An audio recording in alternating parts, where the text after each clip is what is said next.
सभी को जवाब।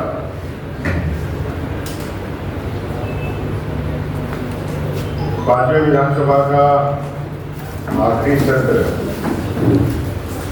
कल समाप्त हुआ।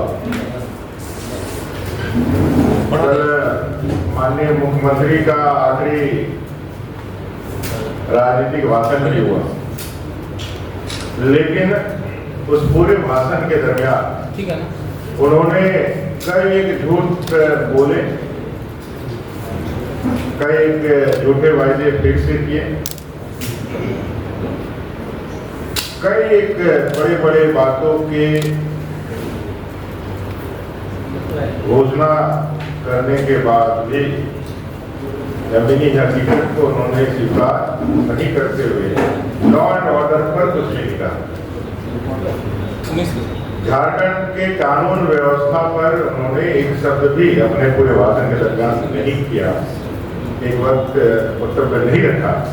और आज जब सुबह हम लोगों की नींद खुली तो हम सोशल मीडिया के माध्यम से यह जान पाए कि दरोगा अनुपम कच्छप की दिन दहाड़े हत्या कर दी, गोली मार दी। फिर ध्यान आया कि कल ही जब विधानसभा चल रहा था उस समय आखिरी सत्र के दिन एक अधिवक्ता गोपी कृष्ण को उनके घर के मोहल्ले में चाकू गोद करके मार दिया। थोड़ा सा दिन आगे बढ़ा, आज तो एक और दुखदायी खबर आई। वेद प्रकाश जी जो पूर्व पार्षद दुर्भाग्य थे, जिनके इलाज की व्यवस्था भारतीय जनता पार्टी ने कराई थी, यहाँ से एम्स से रेफर कराया था, उनकी भी निधन हो गई।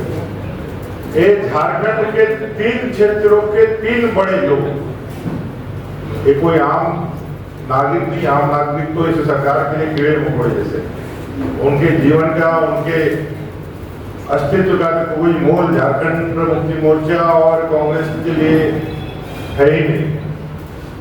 एक तो सरकार का वर्दी पहना हुआ दरोगा अनुपम कच्छप, दूसरा कानून की रक्षा करने के लिए न्यायालय में पैरवी करने वाला एक अधिवक्ता, और तीसरा जनप्रतिनिधि। ये 3 लोगों की हत्याएं बैक टू बैक होती है और राज्य सरकार अपने जब बड़े बड़े डींगे हाँकती है विधानमंडल के उस फ्लोर को अपने झूठे कसीदे और झूठे वायदों को साबित करने के लिए जब दलीलें देती हैं, तो एक शब्द भी झारखंड के लॉ एंड ऑर्डर पर नहीं निकलता है। ये साफ दिखाता है कि वर्तमान की सरकार के संरक्षण में ही ये सारी घटनाएं घटित हो रही है और इनको उनका ही संवर्धन भी प्राप्त है, उनका संरक्षण भी प्राप्त है। पूरे झारखंड प्रदेश में लगभग 7,000 महिलाओं के साथ दुष्कर्म की घटना है। ये कौन महिलाएं हैं? ये यहाँ के मूलवासी हैं, दलित हैं, यहाँ की आदिवासी महिलाएं। इस पूरे झारखंड प्रदेश में हर दिन 5 हत्याएं, ये कौन लोग हैं? यहाँ के आदिवासी मूलवासी। यहाँ कानून व्यवस्था के नाम पर धज्जियां उड़ाई जा रही है। पुलिस से आदिवासी संगठन के कार्यकर्ताओं को, आदिवासी नेताओं को, आदिवासी छात्रों को पिटवाया जा रहा है। इसलिए कहें कि घुसपैठियों को उनको और प्रबल सुरक्षा देना है, उनको और पुष्टिकरण की राजनीति को ढाल देना है। इसलिए झारखंड के पूरे कानून व्यवस्था को इन्होंने ताक पे रख दिया है और यहाँ कोई सुरक्षित नहीं है। अब तो लोग कहने लगे हैं कि हमारा और हमारे प्रियजनों का जीवन कैसे इस अत्याचारी भ्रष्टाचारी सरकार से बचे, इसके लिए वो दिन रात भगवान से प्रार्थना कर रहे हैं कि किसी तरह से ये 1-2 महीने का जो समय है वो निकल जाए और ये सरकार यहाँ से जनता तो खाल फेंकने वाली है। ये जितने जल्दी यहाँ से यदि हम इनसे मुक्ति पाए तो उतना ही ज्यादा भला इस झारखंड का होगा, झारखंड का। क्या अपनी मजबूरी बता रहे थे या फिर व्यवस्था अपना फ्रस्ट्रेशन दिखा रहे थे। एक मौका मिला था हमको झारखंड में 5 साल में अपने मुद्दों को एक ढंग से न्यायोचित तरीके से स्थापित करने का, उस पर लोगों को राहत दिलाने का, लेकिन उन्होंने पूरा अवसर अपने काम की जगह झारखंड के बालू को, झारखंड के संसाधनों को झारखंड के लोगों के खून पैसे लेके गाड़ी कमाई को लूटने के तरीके लगाने में बिता दिया और झारखंड को पूरा लूट करके उन्होंने इस झारखंड को बर्बाद कर दिया। दरोगा की हत्या का क्या मैसेज है इसमें? कानून का नाम का कोई भाई इस राज्य के अंदर नहीं है। मैंने तो 3 क्षेत्र के बड़े लोगों का नाम बताया। बड़े लोग क्या है? 3 क्षेत्र के प्रतिनिधित्व करने वाले। एक कानून का जिनको संधारण की भूमिका है, जिनको जिम्मेवारी है, वैसे दरोगा की गोली मारकर के हत्या। कुछ दिन पहले आपने देखा होगा डीएसपी के गले से चेन खींची। दूसरा, कानून बचे रहे इसके लिए जो पैरवी करने वाले न्यायपालिका के पैरवीकार वकील, वैसे गोपी कृष्णा की हत्या। तीसरा, जो विधायिका का पार्ट है, एक पार्षद, विधायिका का पार्ट एक पार्षद वेद प्रकाश, उसकी हत्या।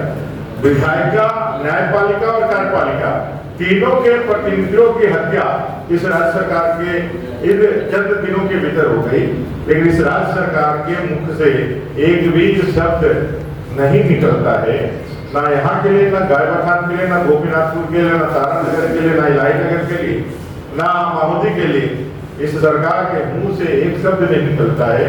ये साफ दिखलाता है कि ये सरकार अपने वोट बैंक तुष्टीकरण, बांग्लादेशी घुसपैठ के मुद्दे को कितना प्यार करती है, उससे कितना वो आदर करती है कि इनके लिए कई एक के हत्याएं, मौतें हो जाए, लेकिन इनको इससे कोई फर्क नहीं पड़ता है। मुख्यमंत्री के जो संबोधन में जो इसमें अगर सीपीसी में बड़ा आरोप लगाया है कि 24 जिलों में आपका पार्टी दफ्तर बना है, वो पूछ रहे थे कि कहाँ से पैसे आए और इस जमीन लूट करके बनाए गए हैं। कार्यालय बना है, वो तो सारे डॉक्यूमेंट्स उनके पास होने चाहिए, तो सरकार के प्रतिनिधि है। ये राजनीतिक जो न्यूनता जिसको कहते हैं, जो न्यूनता, जब उनको कुछ मिला नहीं तो कैसे अपना फ्रस्ट्रेशन निकाले। यह भारतीय जनता पार्टी का कार्यालय है जो उस प्रेरणा से, जो डॉक्टर श्यामा प्रसाद मुखर्जी जी ने जो राष्ट्रवाद की भावना को अनुप्रेरित किया, अनुप्राणित किया इस देश के अंदर, उस दीनदयाल उपाध्याय जी का सपने को, जिन्होंने अंत्योदय के माध्यम से गरीबों के कल्याण का एक खाता तैयार किया, एक ऐसा संगठन तैयार किया जो अंत्योदय के परम लक्ष्य को प्राप्त करने के लिए अंतिम पायदान में बैठे हुए व्यक्ति के जीवन के उद्धार के लिए काम करे, और उससे लक्ष्य को प्राप्त करने के लिए, भारत को परम वैभव पर पहुंचाने के लिए और अंतिम पायदान पर बैठे हुए व्यक्ति के जीवन के उत्थान के लिए कार्यालय हमारा केंद्र होगा। इसलिए उस कार्यालय का, भारतीय जनता पार्टी के कार्यालय का निर्माण हम लोगों ने किया है। लेकिन वहां भी इनको लूट ही दिखता है। क्यों? क्योंकि लुटेरे को लूट ही दिखेगा। विश्व की सबसे बड़ी पार्टी भारतीय जनता पार्टी, जिसमें करोड़ों सदस्य हैं, करोड़ों सदस्य अपने अंशदान से इस पार्टी को संचित करते हैं, इसको आगे बढ़ाने का काम करते हैं। हमने अपने पैसों से उस कार्यालय का निर्माण करा है। आप इतनी न्यूनता में चले गए हैं कि आपको लगता है कोई झूठ कहीं पर भी आप लगा देंगे तो झूठ को अब साबित हम लोग कर सकते हैं। आप दिखा दीजिए, देख लीजिए, इनका सिर्फ और सिर्फ यही न्यूनता नहीं दिख रहा है इनके विचारों का।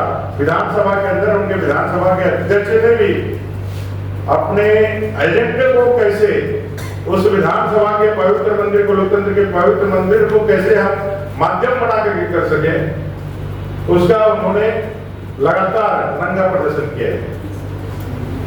विधानसभा के अंदर नमाज कक्ष देकर के उन्होंने बतला दिया है कि इस सरकार का एजेंडा बांग्लादेशी घुसपैठ और तुष्टीकरण की राजनीति को बढ़ावा देना है।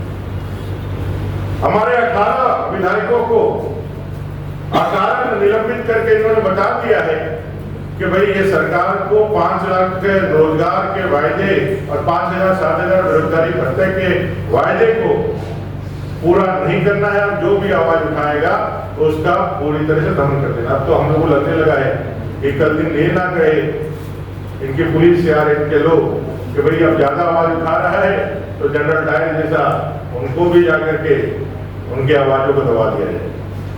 जिस तरह का इनका रुख सदन के अंदर, जिस तरह से इनका विचार सदन के अंदर दिख रहा है, ये साफ दिखाता है ये बौखलाहट में है, ये बहुत ज्यादा घबराहट में है। इनको पता है कि इनकी सरकार जाने वाली है, बीजेपी आने वाली है। इस बौखलाहट में वो हम मर्यादा का वो जितना भी दुरुपयोग संसाधनों का कर सकते हैं, जितना भी दुरुपयोग प्रशासन और अपने गुंडों का कर सकते हैं, वो प्रयोग करने से पीछे नहीं हटेंगे। ऐसा मुझे कल के वक्तव्य से और उनके बॉडी और उनके एक्शन से लगता है। कल जो सवाल किया उसमें नालायक शब्द का इस्तेमाल किया था, आप लोग उसको असर ये आपको जाके पूछना चाहिए था सभापति महोदय। उसको नहीं हटाया। संविधान की धज्जियां कैसे उड़ाई जाती है जब इनके नेता प्रतिपक्ष राहुल गांधी जी सदन के अंदर बोलते हैं तो उनको असमित संवैधानिक अधिकार चाहिए होते हैं। उनको इतने अधिकार होने चाहिए होते हैं तो देश के चुने हुए प्रधानमंत्री से भी ज्यादा उनको महत्व चाहिए। लेकिन यहाँ जब नेता प्रतिपक्ष को बोलने नहीं दिया गया, आप लोगों ने देखा परंपरा रही है कि नेता सदन के कहने से पहले नेता प्रतिपक्ष अपना कंक्लूडिंग वक्तव्य देते हैं।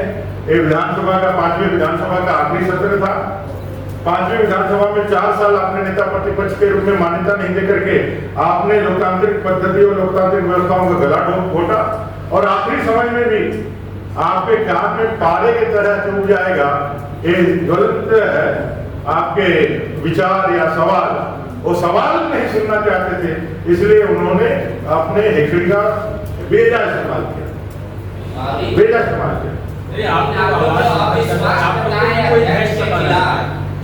भाई तो हम लोग खाने वाले लोग नहीं है। हम लोग तो धरती में बिरसा मुंडा और सिद्धू कानू पोलो जानों के वंशज हैं। उनकी गोलियां और उनकी गालियां और उनके जेल हमको नहीं डरा सकते। जो जनता का विषय है, 3.5 करोड़ जनता के जो मुद्दे है वो पूरे प्रखरता पूरे मुखरता के साथ हमारे पार्टी के विधायकों ने सदन के अंदर उठाया है। रात भर उनका अत्याचार अन्याय सह करके भी उनके तमाम षड्यंत्र को भी जानते हुए भी हम लोगों ने पूरी रात कष्ट में भी बिता करके, एक कष्ट हमारे लिए कोई मायने नहीं रखता है। उस कष्ट के जगह जहां 5 लाख युवा इस सपने के साथ ये सरकार आएगी तो उन्हें रोजगार मिलेगा और स्थानीय नीति और नियोजन नीति मिलेगा। उन्होंने अपना कीमती समय गंवाया है, उसके सामने ये कोई मायने नहीं रखता। इसलिए भाई तो हम लोगों को भय नहीं, भाई उनको है। कमजोर को ही भय होता है और कमजोरी उनके वक्तव्य में, उनके बॉडी लैंग्वेज में और उनके विचारों में दिख रही है। जो पार्टी आपने अध्यक्ष के खिलाफ आप लोगों ने अविश्वास जताया है, 14 दिन के बाद अगर सत्र आता है तो कोई रणनीति है आपके पास? तो बुलाएंगे तो रणनीति क्या, हमें तो अकेले से बयान करना है। उन्होंने जब किया है हम उनको बताना आएंगे। इसमें कोई झूठ या कोई षड्यंत्र का तो बात है नहीं। उन्होंने किया है ऐसा काम जो उनके आचरण उनके पद के विपरीत है। आज तक हमने कभी भी किसी भी विधानसभा अध्यक्ष को नहीं देखा है। हमने देखा है रामधारी जी के कार्यकाल को, हमने देखा है सीपी सिंह जी के कार्यकाल को, हमने देखा है दिनेश श्रीवास्तव जी के कार्यकाल को। कभी भी किसी ने अध्यक्ष के पद को दायित्व को निर्वहन करते हुए पार्टी का झंडा लेके पार्टी के कार्यकर्ता जैसे चुनावी रैलियों में जाके मंच पे बहस करने और भाषण देने हमने नहीं देखा है।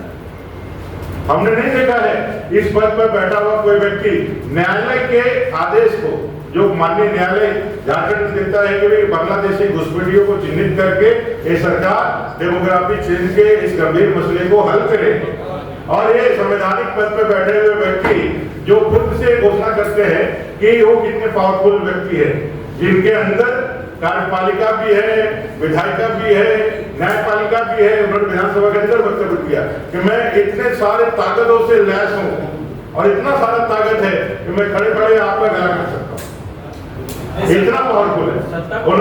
इन्होंने ऐसा घोषणा करके और 18 हमारे विधायकों को सिर्फ निलंबित कर दिया क्योंकि इन्होंने दुस्साहस किया युवाओं के सवाल को पूछने के लिए। सुधीर सोनू ने अपने वक्तव्य में कहा, उनके विधायक ने, कि भाई हमारे मुख्यमंत्री जी तो गए थे आपके पास आपको मनाने, आपने नहीं माना।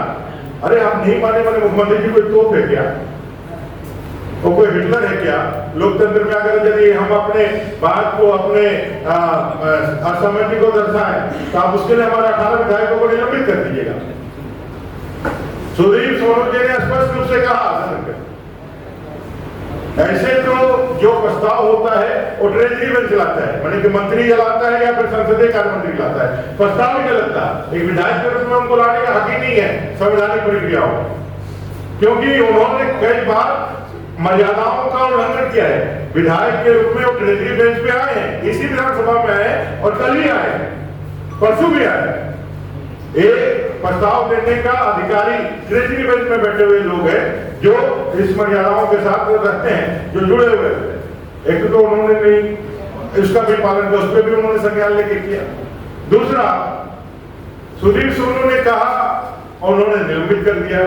अब मिथिलेश ठाकुर कह रहे हैं कि सबको बर्खास्त करना है, और सुधीर सोनू विधायक होकर के कहता है और सभापति अध्यक्ष उसको निलंबित करता है, तो मिथिलेश ठाकुर तो पावरफुल मंत्री है, वो कह रहे हैं कि बर्खास्त हो सकते हैं। हमारे 2000 या 18 विधायक को जवान बंद करने के लिए युवाओं के 5 लाख की नौकरियां हम नहीं बोले, इसलिए हो सकता है उसको बर्खास्त भी कर दे। लेकिन इसके चलते हम लोग डरने वाले थोड़ी। आप फांसी पे चढ़ा दो या सूली पे लटका दो, जो सच है सो सच है। और भारतीय जनता पार्टी का कार्यकर्ता बड़े मुक्त कंधे से यह विषय उठा रहा है और नीचे झारखंड की जनता तक लेकर के जाएगा, और इस सरकार के झूठ और प्रेम का नकाब जो उतर चुका है उसको और पर्दाफाश करके इसको बाहर कर सकते हैं। धन्यवाद। बहुत बहुत धन्यवाद।